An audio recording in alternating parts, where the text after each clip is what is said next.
Hi, I'm Judy Vitale here once again with your weekly Horoscopes at Work forecast for the week of April 3rd through 9th, 2017. Well, there is a lot of news this week. One of them everybody likes to know when it's coming, so I'm telling you, Mercury retrograde is going to take place this week.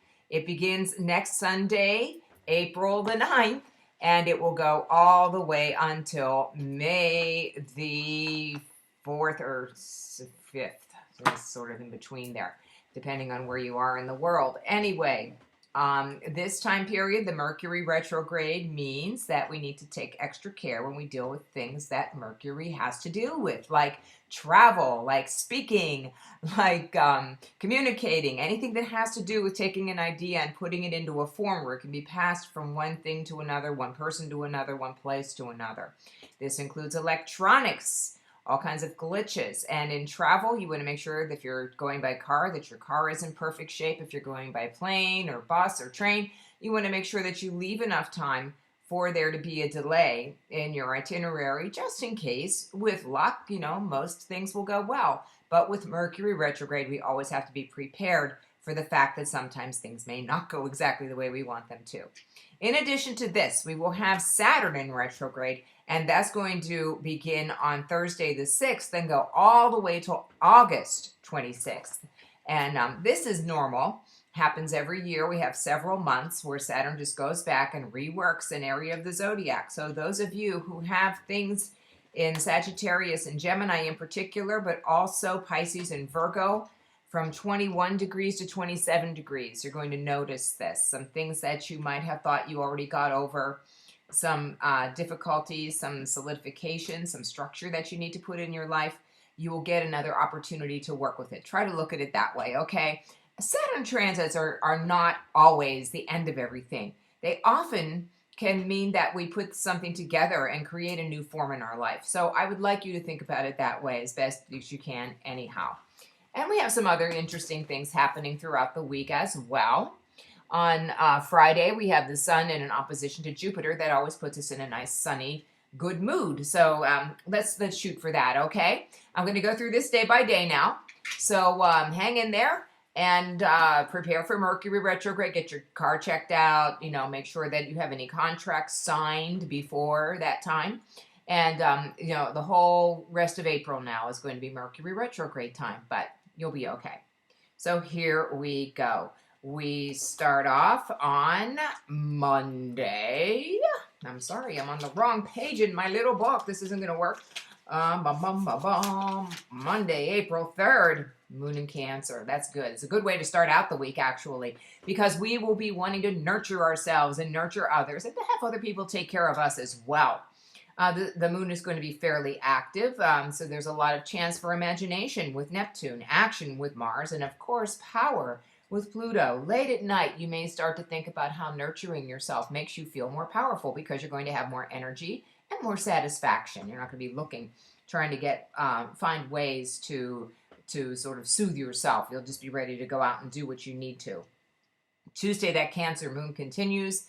The other caveat about the Cancer moon, of course, is to watch what you eat, because one of the ways that we tend to comfort ourselves is with food, and we love comfort foods when the moon is in Cancer. But of course, everybody can afford a little bit of a splurge and a balancing off, either by not splurging for several days after or doing some extra exercise. Always works well.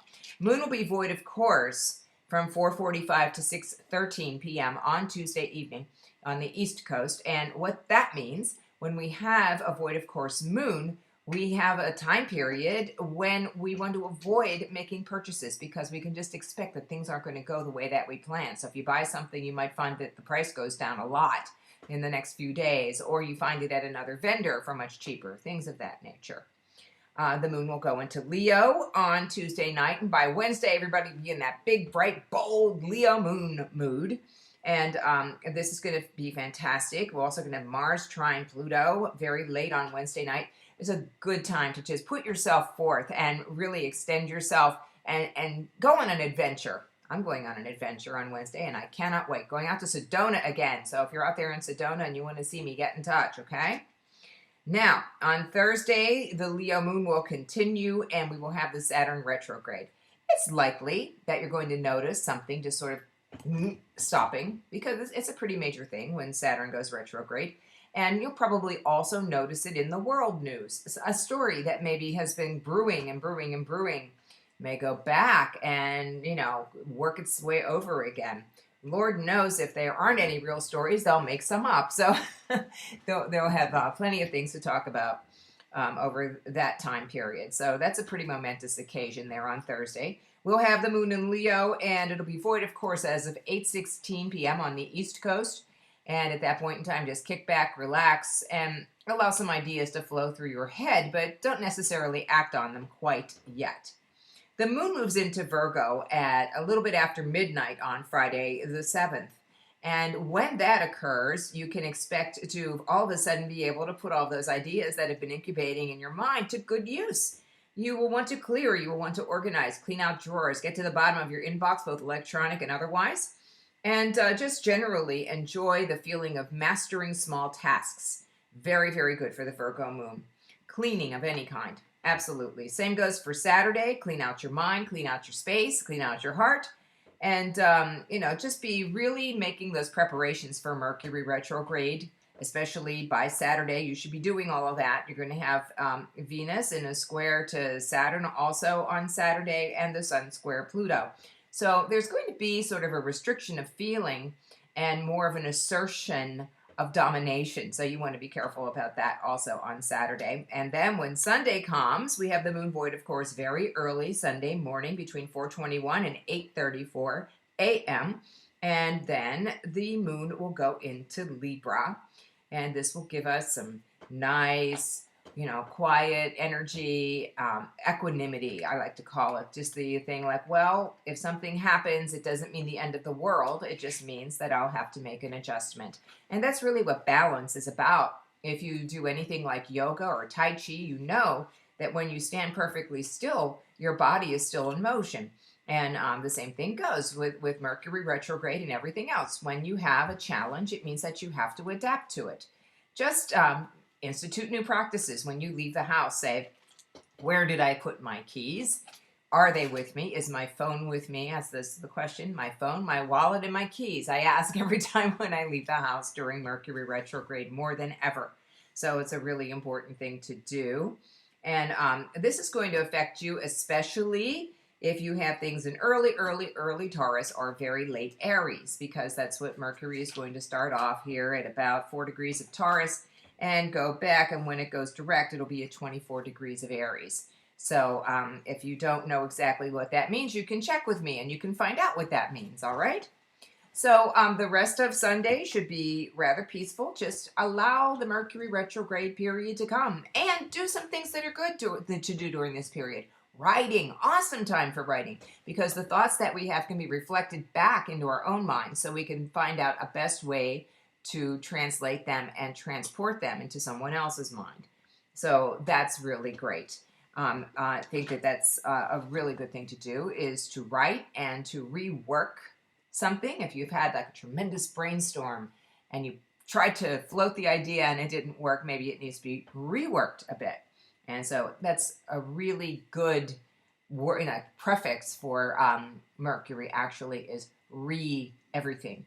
So re-examine your relationships. And with Taurus and Aries involved, you're going to want to talk about your earning power, your possessions, and of course it's tax time. So it's a really good time to review what you did last year and see how you can do it better this year. My basic message is, do not fear Mercury retrograde. It will come whether you want it to or not, and it's going to be here. And if you have any questions about it or anything else in your life, you can come to me for astrology as well as transpersonal coaching and clinical hypnotherapy. All you have to do is contact me at Judy, Judi, at readthestars.com. I'll be heading off to Sedona, Arizona with my partner and buddy, Jossa Johnson. We're going to attend the Gathering of the Shamans, and we also hope to gather some material for our podcast, our next podcast. So we'll be out there talking to some of our favorite shamans and spiritual leaders. It's going to be a very, very exciting time for us. And as I said, if you're out in Sedona and you'd like to say hello, please get in touch with me. And if you even want to have a conversation with me, I can still talk from Sedona, so you can still reach me, as always, through my famous email, Judy, Judi, at readthestars.com.